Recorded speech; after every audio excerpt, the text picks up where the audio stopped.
അസ്സലാമലൈക്കും ഫസീസ് വേൾഡിലേക്ക് എല്ലാവർക്കും സ്വാഗതം. അപ്പം നമ്മളൊരു കിടിലൻ നൈറ്റായിട്ട് ഉണ്ടാക്കാൻ പോണത്.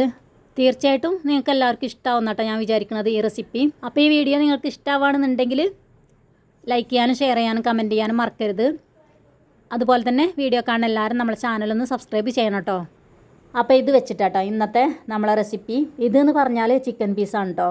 അതായത് നമ്മൾ പുറത്തുനിന്ന് കാബരി റൈസ് വാങ്ങിക്കുമല്ലോ, അതിൻ്റെ കൂടെ കിട്ടണ ചിക്കൻ പീസസ് ആണ്. പിന്നെ അതുപോലെ നമ്മൾ അൽഫാമൊക്കെ വാങ്ങിക്കുമല്ലോ, അപ്പോൾ അതൊക്കെ ബാലൻസ് വന്നാലും ഇങ്ങനെ ചെയ്തെടുക്കാൻ പറ്റും കേട്ടോ. നമ്മൾ എന്ത് ബാലൻസ് വന്നാലും എന്താ ചെയ്യുക, വേഗം കൊണ്ടുപോയി ഫ്രിഡ്ജിൽ വെക്കും അല്ലേ. അപ്പോൾ അൽഫാമൊക്കെ നമ്മൾ ഫ്രിഡ്ജിൽ വെച്ചിട്ട് പിറ്റേന്ന് എത്ര ചൂടാക്കി കഴിച്ചാലും നമ്മൾ ആ കടയിൽ നിന്ന് വാങ്ങുന്ന ടേസ്റ്റ് കിട്ടൂല. അതുപോലെ തന്നെ ബിരിയാണിയൊക്കെ വെച്ചിട്ട് ബാലൻസ് വന്നിട്ടുള്ള ചിക്കൻ പീസ് വെച്ചിട്ടും ഇതുപോലെ ചെയ്തെടുക്കാൻ പറ്റും. അപ്പോൾ ഇനി എന്താ ചെയ്യാമെന്നറിയോ, ഇത് വലിയ പീസാണല്ലോ, അപ്പോൾ ഒന്നുകൂടെ ചെറിയ പീസാക്കുക. നമ്മളിത് വേവിച്ചെടുക്കാൻ പോവുകയാണ്. ഇപ്പോൾ ഇത് കുറച്ച് ഹാർഡായിട്ടാണ് ഇരിക്കുന്നത്. ഇനി ഇത് വേവിച്ചെടുത്ത് കഴിഞ്ഞാൽ ഒന്നുകൂടെ സോഫ്റ്റായി കിട്ടും. അപ്പോൾ അത് മുഴുവനും ഞാൻ കൈ വെച്ചിട്ട് ഇതുപോലെ ചെറിയ പീസാക്കി മാറ്റിയിട്ടുണ്ട്. ഇനി ഇതിലേക്ക് ഞാൻ ഒരു 1/4 കപ്പ് വെള്ളം ഒഴിച്ചെടുക്കുന്നുണ്ട്. അപ്പോൾ ഒരുപാട് വെള്ളമൊന്നും ഒഴിച്ചെടുക്കരുത്, ഇത് ഓൾറെഡി വെന്തതാണല്ലോ. അപ്പോൾ നമുക്കിത് ഒന്നുകൂടെ സോഫ്റ്റായി കിട്ടാൻ വേണ്ടിയിട്ട് കുറച്ചൊരു വെള്ളം ഒഴിച്ചെടുത്തിട്ട് വേവിച്ചെടുത്താൽ മതി. ഇനി നമ്മളിത് അടച്ചു വെച്ചിട്ട് വേവിച്ചെടുക്കാൻ പോവുകയാണ്. അപ്പോൾ ഇത് വേവിച്ചെടുക്കാനായിട്ട് ഞാൻ ഗ്യാസ് അടുപ്പിൽ വെച്ചിട്ടുണ്ട്. ഇനി ഒരു വിസിൽ വരുന്നത് വരെ ഒന്ന് വെയിറ്റ് ചെയ്താൽ മതി. അപ്പോൾ ഇത് റെഡി ആയിട്ടുണ്ട് കേട്ടോ. ഞാൻ ഒരു വിസിൽ വന്നതിന് ശേഷം കുക്കർ ഓഫ് ചെയ്ത് കൊടുത്തിട്ടുണ്ടായിരുന്നു. അപ്പോൾ അതിൻ്റെ ആവിയൊക്കെ പോയിട്ടുണ്ട്.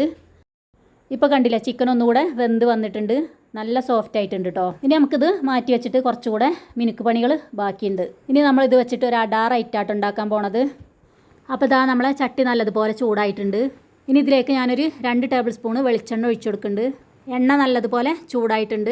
ഇതിലേക്ക് 1 ടേബിൾ സ്പൂൺ ഇഞ്ചി വെളുത്തുള്ളി പേസ്റ്റ് ഇട്ട് കൊടുക്കുന്നുണ്ട്. ചെറുതായിട്ട് അരിഞ്ഞ 2 പച്ചമുളക് കൂടെ ഇതിലേക്ക് ഇട്ട് കൊടുത്തിട്ട് ഇത് നല്ലതുപോലെ ഒന്ന് വഴറ്റി കൊടുക്കുക. ഇതിൻ്റെ ആ പച്ചമുളകൊന്ന് നല്ലതുപോലെ മാറി വരട്ടെ. അപ്പോൾ ഇതിൻ്റെ പച്ചമുളക് നല്ലതുപോലെ മാറി വന്നിട്ടുണ്ട്. ഇനി ഇതിലേക്ക് 2 സവാള കട്ട് ചെയ്തത് ഇട്ട് കൊടുക്കുന്നുണ്ട്. ഇനി ഇതിലേക്ക് ആവശ്യമായിട്ടുള്ള ഉപ്പും കൂടെ ചേർത്ത് കൊടുത്തിട്ട് ഇത് നല്ലതുപോലെ ഒന്ന് മിക്സ് ചെയ്ത് കൊടുക്കുക. ഇനി ഇതിലേക്ക് ഒരു 1/4 ടീസ്പൂൺ മഞ്ഞൾപ്പൊടി ഇട്ട് കൊടുക്കുന്നുണ്ട്. 1/2 ടീസ്പൂൺ മുളക് പൊടി ചേർത്ത് കൊടുക്കുന്നുണ്ട്. ഇനി ഇതെല്ലാം കൂടെ നല്ലതുപോലെ ഒന്ന് മിക്സ് ചെയ്ത് കൊടുക്കുക കേട്ടോ. ഇനി നമുക്കിത് അടച്ചു വെച്ചിട്ട് വേവിച്ചെടുക്കാനുണ്ട്. ഒരു 2 മിനിറ്റ് അടച്ചു വെച്ച് വേവിച്ചെടുത്താൽ മതി കേട്ടോ. അപ്പോൾ 2 മിനിറ്റ് ആയിട്ടുണ്ട് കേട്ടോ ഇപ്പോൾ. അപ്പോൾ ഇത്ര മതി കേട്ടോ, നമുക്ക് ഇത്ര വെന്ത് കിട്ടിയാൽ മതി. ഇത് ഓവറായിട്ട് വെന്ത് കുഴഞ്ഞു പോകുന്നതും വേണ്ട, ഒരു 1/4 ഭാഗം വേവൊക്കെ ആയാൽ മതി കേട്ടോ. ഇനി ഇത് നല്ലതുപോലെ ഒന്ന് മിക്സ് ചെയ്ത് കൊടുത്തിട്ട് നമ്മൾ നേരത്തെ വേവിച്ച് മാറ്റി വെച്ചിട്ടുള്ള ചിക്കൻ ഇതിലേക്ക് ഇട്ട് കൊടുത്തിട്ട് നല്ലതുപോലെ ഒന്ന് മിക്സ് ചെയ്ത് കൊടുക്കുക. ഇതുണ്ടാക്കി കഴിഞ്ഞാൽ നല്ല ടേസ്റ്റ് ആട്ടോ. ഇത് നമുക്ക് ചോറിൻ്റെ കൂടെ, അതുപോലെ തന്നെ ചപ്പാത്തി, ദോശ, ഫ്രൈഡ് റൈസ് എന്തിൻ്റെ കൂടെ കഴിക്കാൻ നല്ല ടേസ്റ്റ് ആട്ടോ അത്. ഇനി ഇതിലേക്ക് 1 ടീസ്പൂൺ സോയാ സോസ് ഒഴിച്ചെടുക്കുന്നുണ്ട്. കൂടെ തന്നെ ഇതിലേക്ക് 1 ടേബിൾ സ്പൂൺ ടൊമാറ്റോ സോസും കൂടെ ഒഴിച്ചെടുക്കുന്നുണ്ട്. ഇനി ഇതെല്ലാം കൂടെ നല്ലതുപോലെ ഒന്ന് മിക്സ് ചെയ്ത് കൊടുക്കുക.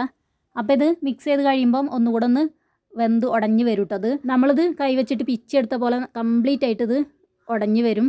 അപ്പോൾ ഇത് നല്ലതുപോലെ മിക്സ് ചെയ്ത് കൊടുത്തിട്ടുണ്ട്. ഇതിലുള്ള ഗ്രേവിയൊക്കെ ചെറുതായിട്ടൊന്ന് വറ്റി വന്നിട്ടുണ്ട്. ഇനി ഇതിലേക്ക് ഞാൻ ഒരു പിടി മല്ലിയില ഇട്ട് കൊടുക്കുന്നുണ്ട് കേട്ടോ. അപ്പോൾ ഇതോടുകൂടി ഇതിൻ്റെ പണി കഴിഞ്ഞിട്ടുണ്ട്. ഇനി ഇത് നല്ലതുപോലെ ഒന്ന് മിക്സ് ചെയ്ത് കൊടുത്താൽ മാത്രം മതി. ഈ സമയത്ത് ഉപ്പില്ലാന്നുണ്ടെങ്കിൽ കുറച്ച് ഉപ്പ് ചേർത്ത് കൊടുത്താൽ മതി. അപ്പോൾ നോക്കിയിട്ട് ചേർത്ത് കൊടുക്കുക, കാരണം നമ്മൾ സോയാ സോസും ടൊമാറ്റോ സോസൊക്കെ ചേർത്ത് കൊടുത്തിട്ടുണ്ട്, അതിലൊക്കെ ഉപ്പുണ്ടാവും.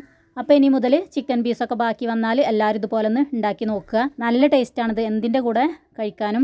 അപ്പോൾ ഈ വീഡിയോ കാണുന്ന എല്ലാവരും നമ്മളെ ചാനലൊന്ന് സബ്സ്ക്രൈബ് ചെയ്യാൻ മറക്കരുത് കേട്ടോ. അതുപോലെ തന്നെ നിങ്ങൾക്ക് ഈ വീഡിയോ ഇഷ്ടമായിട്ടുണ്ടെന്നുണ്ടെങ്കിൽ ലൈക്ക് ചെയ്യാനും ഷെയർ ചെയ്യാനും കമൻറ്റ് ചെയ്യാനും മറക്കരുത്. ഇപ്പോൾ കണ്ടില്ലത് നല്ലതുപോലെ വെന്ത് ഉടഞ്ഞു വന്നിട്ടുണ്ട്. അപ്പോൾ നല്ല ടേസ്റ്റി ആയിട്ടുള്ളൊരു ഐറ്റാട്ടത്. എല്ലാവരും ഇതുപോലെ ഒന്ന് ഉണ്ടാക്കി നോക്കുക. അപ്പോൾ ഓക്കെ, അസ്സലാമു അലൈക്കും.